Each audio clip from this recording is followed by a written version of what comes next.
Documents that were supposed to stay buried forever just surfaced, and they connect two of the most powerful men on the planet through one of the most notorious figures in modern history. The Epstein files don't just reveal secrets about Jeffrey Epstein. They reveal a web that allegedly connects Trump, Putin, and a network of global elites in ways that, if true, could reshape everything you thought you knew about power, money, and influence. This isn't about picking sides. This is about following the trail of evidence that's been sitting in sealed documents for years. Documents that were supposed to stay buried forever just surfaced, and they connect two of the most powerful men on the planet through one of the most notorious figures in modern history. The Epstein files don't just reveal secrets about Jeffrey Epstein. They reveal a web that allegedly connects Trump, Putin, and a network of global elites in ways that, if true, could reshape everything you thought you knew about power, money, and influence. This isn't about picking sides. This is about following the trail of evidence that's been sitting in sealed documents for years. I've gone through thousands of pages released by the Department of Justice. Emails, text messages, FBI reports. And what I found isn't just shocking. It's a pattern. A pattern of meetings, money, and messages between Epstein and some of the most powerful political figures in Russia and the United States. And the more you read, the more questions emerge. So let me walk you through what these files actually say, and you can decide for yourself what it all means. Last week, the Department of Justice released over 3 million documents related to Jeffrey Epstein.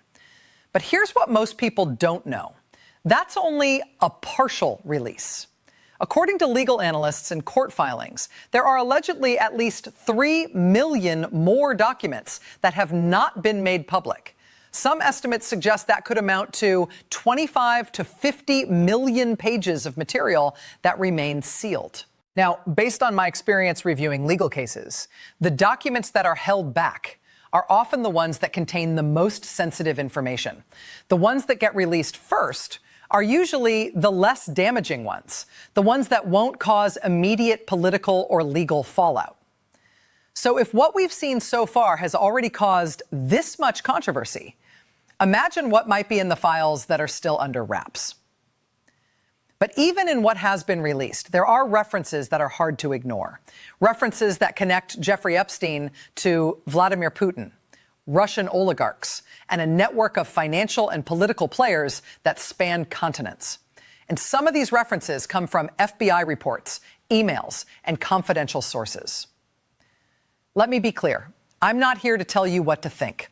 I'm here to show you what's in the documents, and you can make up your own mind. The first reference I came across was an email dated November 8th, 2010. It's from Jeffrey Epstein to another email account. The message is short. It says, "Do I need to get a visa? I have a friend of Putin's. Should I ask him?"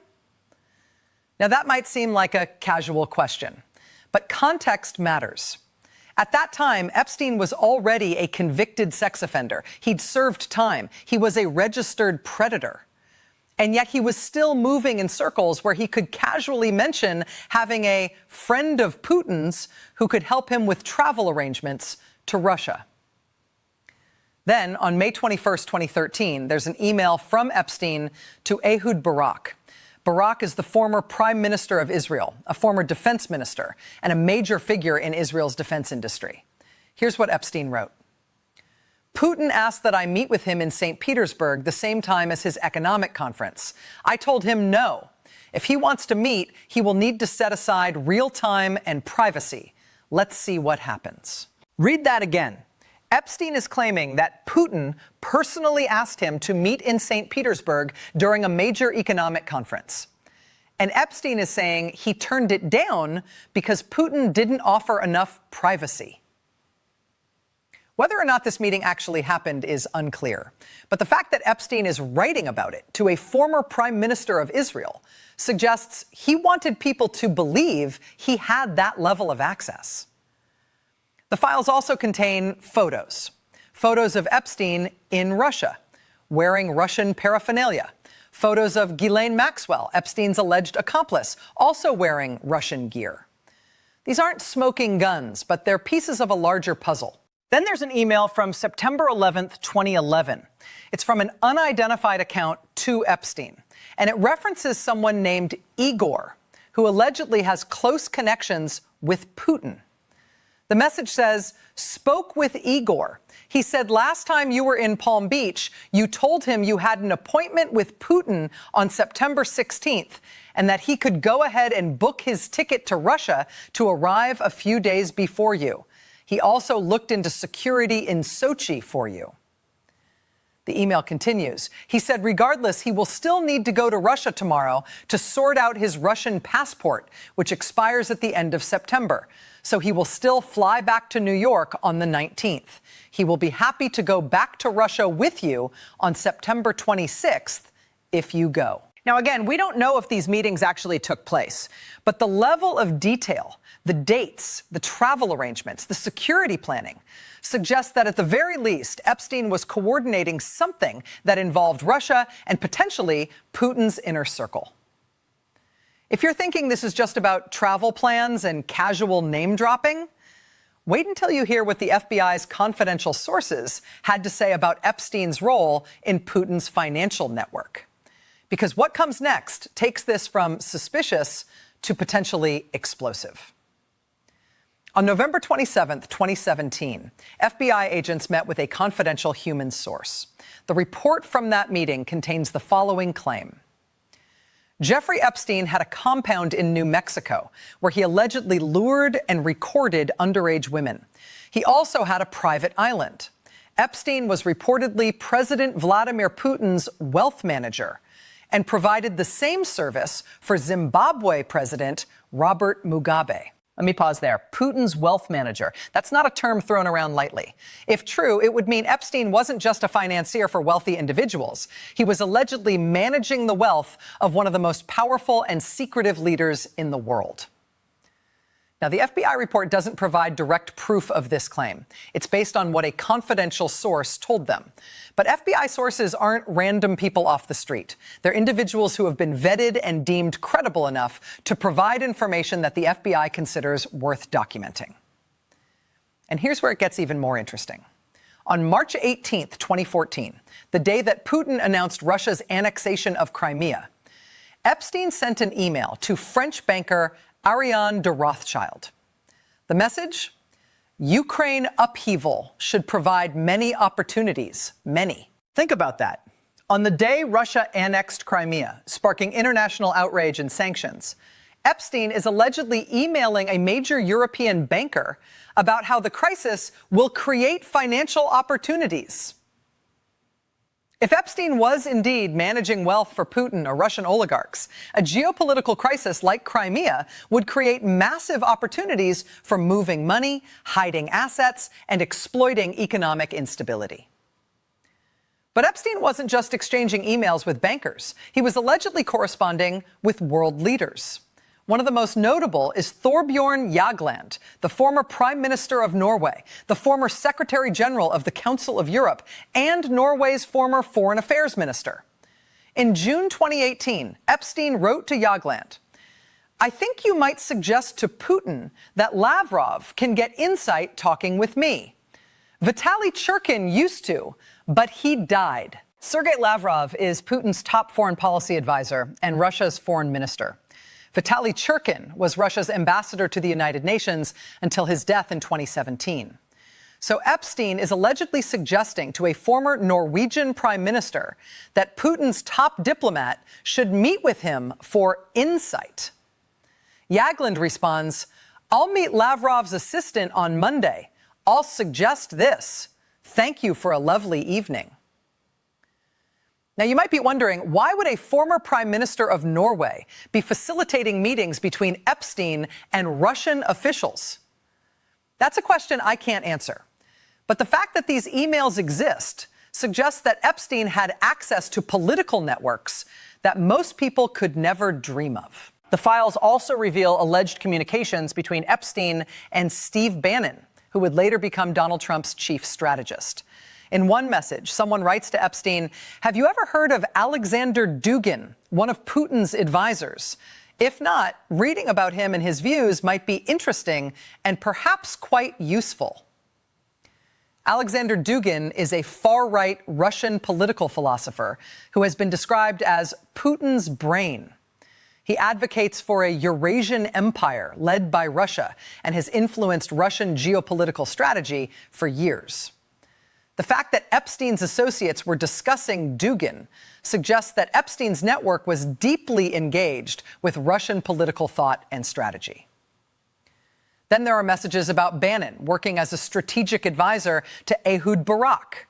One email allegedly says, "I'm dealing with Ehud in Israel, making me crazy, massive. Can we announce I'm his strategic advisor? This will be a long campaign. Elections in September 17th. So you have Bannon, who would later join Trump's administration, allegedly working as a strategic advisor to a former Israeli prime minister who was in regular contact with Epstein.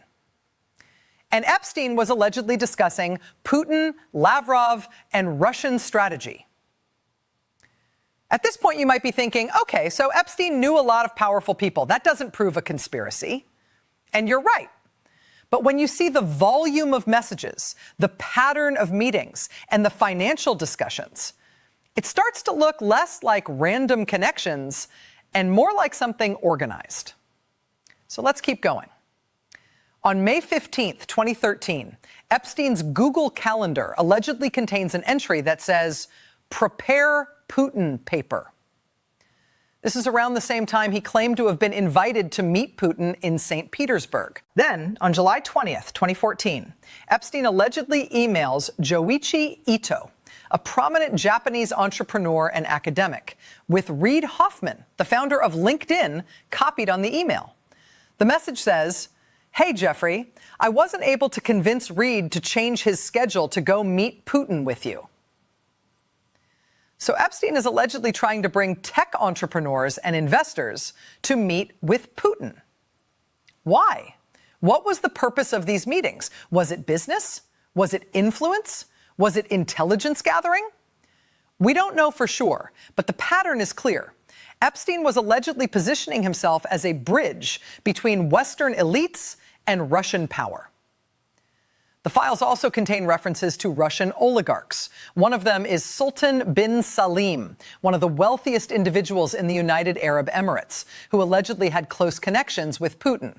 There are messages between Epstein and bin Salim with the subject line, Putin. On August 29, 2016, just months before the U.S. presidential election, Epstein allegedly writes to bin Salim, "I need to attend a meeting with Putin in Vladivostok." So in the summer of 2016, as the U.S. presidential race is heating up, Epstein is allegedly coordinating meetings with Putin and Russian-connected oligarchs. Again, we don't know if these meetings actually happened, but the fact that Epstein was allegedly planning them at that specific time raises questions about what he knew and who he was working with. In January 2017, Donald Trump is inaugurated as president of the United States. And one of the first official visits to the Trump White House is from Sergei Lavrov and Sergei Kislyak, Russia's ambassador to the U.S. at the time. During that meeting, Trump allegedly shared classified intelligence with Lavrov, sparking a massive controversy. Trump's defense was that as president, he had the authority to declassify and share information as he saw fit. But the optics were terrible. Here was the president of the United States, just days into his administration, hosting Russian officials in the Oval Office and allegedly sharing sensitive intelligence. Now fast forward to the Epstein files. In those files, we see that Epstein allegedly had extensive communications with people who would later be part of Trump's orbit: Steve Bannon, Elon Musk, and others. And Epstein allegedly had detailed knowledge of Russian political networks, including Lavrov, who was one of the first people Trump hosted as president. Is this all just coincidence? Maybe. But when you connect the dots, Epstein's alleged role as Putin's wealth manager, his alleged meetings with Russian officials, his communications with Trump associates, and then Lavrov's visit to the White House, it starts to look like there might have been something more coordinated happening behind the scenes. Now, before you think I'm suggesting a grand conspiracy, let me be clear, I'm not. What I'm suggesting is that the documents raise serious questions. Questions about who Epstein really was, who he was working for, and what kind of influence he might have had over global events. So let's keep going. On January 19, 2014, Torbjorn Jagland allegedly writes to Epstein, "I'm in Davos next week. Why don't you come? We're going to Sochi to meet with Putin. We should start planning Easter. Are you still prepared to receive us?" Epstein allegedly responds, "You can explain to Putin that there should be a sophisticated Russian version of Bitcoin. It would be the most advanced financial instrument available on a global basis." This is 2014. Bitcoin is still relatively new. Most governments are figuring out how to regulate it. And Epstein is allegedly advising that Russia should create its own version of cryptocurrency. Now, fast forward to today.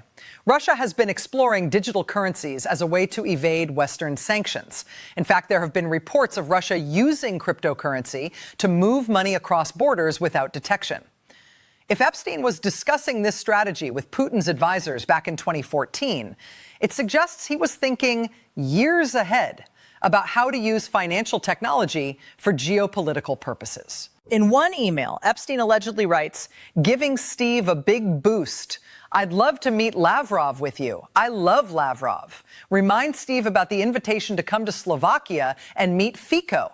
Both he and I will come to Europe for November elections." Now, this is important. During this time period, Robert Fico was Slovakia's prime minister, and he was known for being pro-Russia. And Epstein is allegedly talking about attending European elections, meeting with pro-Russia politicians, and coordinating with Steve Bannon. Is this evidence of election interference? Not directly, but it shows a pattern of Epstein allegedly being involved in political campaigns and elections in multiple countries. And when you combine that with his alleged connections to Putin and Trump associates, it raises questions about what role, if any, he might have played in broader geopolitical strategies. One of the most disturbing emails in the files is one where Epstein allegedly discusses the death of Robert Maxwell, Ghislaine Maxwell's father. Robert Maxwell was a British media mogul who allegedly had ties to Israeli intelligence. He died in 1991 under mysterious circumstances. Officially, he drowned after falling off his yacht. But in an email dated March 15, 2018, Epstein allegedly writes, "Robert Maxwell threatened Mossad. He told them that unless they gave him £400 million to save his crumbling empire, he would expose all he had done for them. At that time, he had free access to Margaret Thatcher's Downing Street, Ronald Reagan's White House, to the Kremlin, and to the corridors of power throughout Europe. Maxwell passed on all the secrets he learned to Mossad in Tel Aviv. He appointed himself as Israel's unofficial ambassador to the Soviet bloc." If this email is real, it suggests that Epstein believed Robert Maxwell was killed because he tried to blackmail Israeli intelligence. And it shows that Epstein was aware of Maxwell's alleged connections to both Western and Soviet intelligence networks. This is significant because Ghislaine Maxwell, Robert's daughter, was allegedly Epstein's closest accomplice. If Epstein knew about her father's intelligence connections, it raises the question, was Ghislaine also involved in intelligence work? And if so, for whom?